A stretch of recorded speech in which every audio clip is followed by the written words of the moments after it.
Hey guys, welcome back to Game Studio 416. My name is Timmy, and finally I got around to reviewing Disney Infinity 2.0. Meant to do it a couple of weeks ago, but other stuff happened. And I'll only be able to review the Marvel Starter Pack and everything else on the disc. The rest maybe for another day. For the Starter Pack, this time we only get one playset instead of three. But something new they gave us is two power discs with game modes, and it kind of makes up for the missing playsets, but I'll get to those later.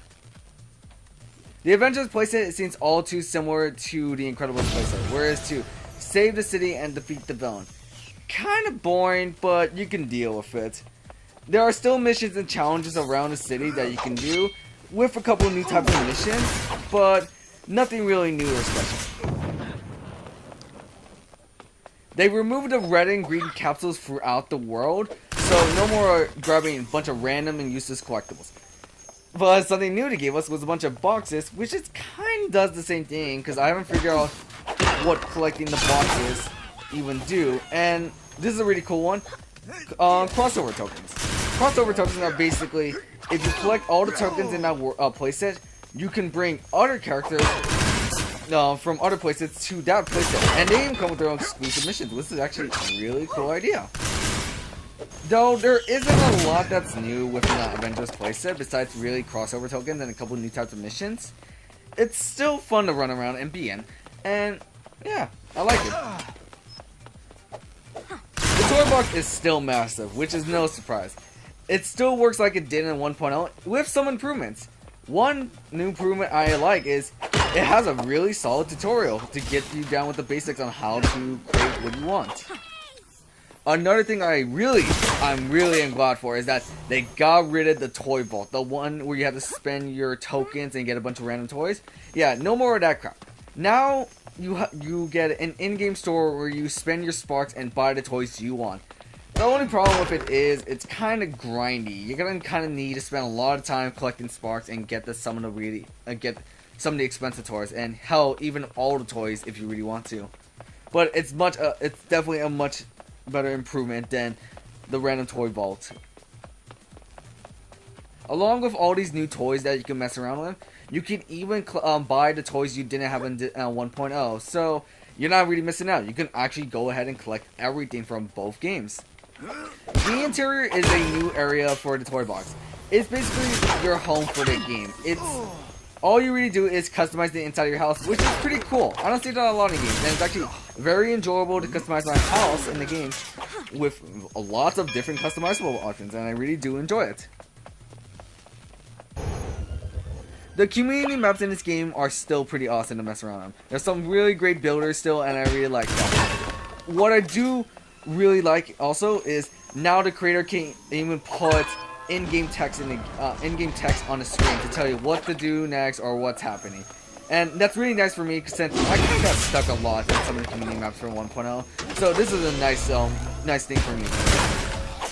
And with that, the toy box is as good as ever. It has a lot of good stuff, makes building a lot easier. There's some really cool things to get you started off, some ideas on what you want to build, and it's really a blast to get it to build stuff in. The starter pack also comes with two power discs, which I mentioned earlier, that contain game modes. One is the tower defense.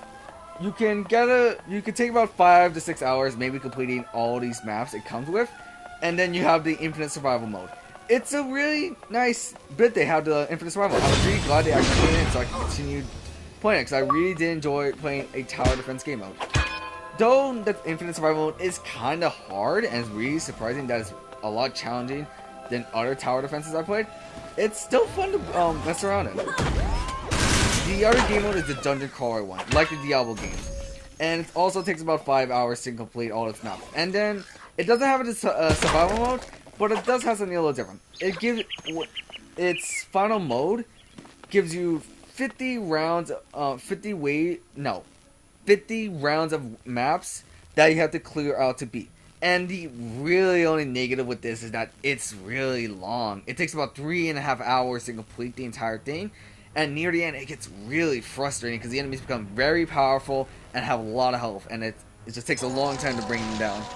I would recommend you do this with friends or high-level characters. And when you have time, because you're going to probably get really frustrated if you cannot kill these enemies. And you lose somewhere in the middle of the 3.5 hour average time of beating it. Now for the nitpicking. The introduction, the Disney Treasure Hunt, I felt like it could have been better. I'm sad it didn't beat 1.0's introduction, but I still liked it. You can now finally get a radar in this game, which obviously, if you played video games before, you know what a radar does. It shows the enemies, the friends, the missions, the objectives, all that good stuff.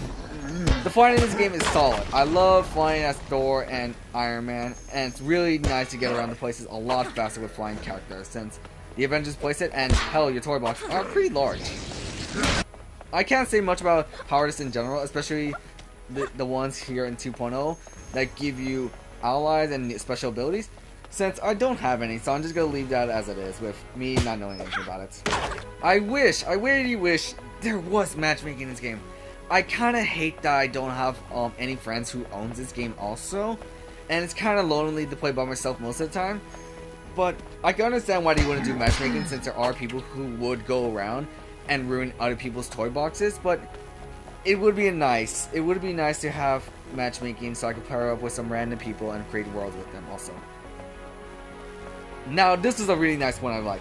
Since the game is kind of just too easy in general, I love they made a difficulty setting. I can now play the game on a really hard difficulty that actually gives me a challenge. So I wouldn't recommend playing on with level 1 characters, because then you're just really masochist to yourself. Also, with difficulties, dying is actually more punishing in this game. There is no more dying and coming back and continuing to fight. If you actually die, you can, especially on a mission, you cannot use that character for a certain amount of time, and you have to switch your character if you want to continue on with the mission. Otherwise, you have to restart your checkpoint, or wait for a revival if you're playing with a friend. And last thing I want to mention are skill trees. I am glad they did this. It's a really nice gameplay change. It's really nice to upgrade your character with damage, health, and even getting a special ability with the 2.0 characters. Even the 1.0 characters get a skill tree, though they don't get any special abilities, and I can see some characters like Mr. Incredible or Elsa getting some cool special ability, but no, they didn't do that. But they do get some really nice abilities of their own, like Elsa has regenerative health, and since this game doesn't allow characters to regenerate their health anymore, it's a really nice advantage to do. Really nice advantage to have.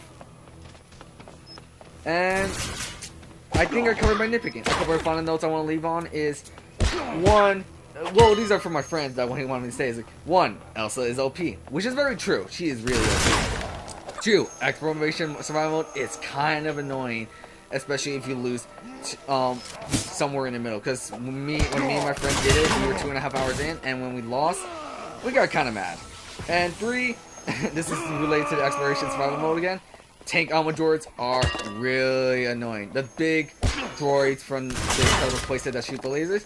Yeah, we hated those bastards because they just got really powerful in the game. And that's it. There's pretty much my review.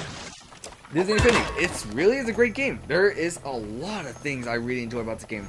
Though I'm not really the most creative person in video games, and I would prefer it as some games just kind of having the game modes and maps kind of right in front of me so I could just play it.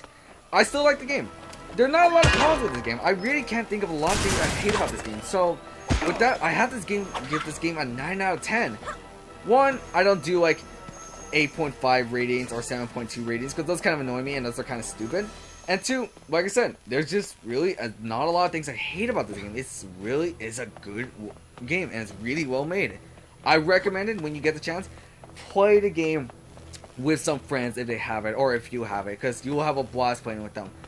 And oh, one thing I forgot to mention, yeah, the game is still hell expensive because the figures and the playsets costing $15, $40, kind of like that.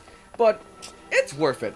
It's really worth it if you play some friends or play with some family. You can make this game really last for a long time, especially if you're the creative person and love Disney. Anyway, hope you enjoyed my review, hope you enjoyed this video, and hope you got some idea on Disney Infinity. And I wish I could have done this review a couple weeks earlier, but like I said, stuff kind of caught up with me. So yeah, at least I managed to get that. Anyway, thanks for watching, hope you enjoyed the video, and I'll see you guys in the next video. Goodbye.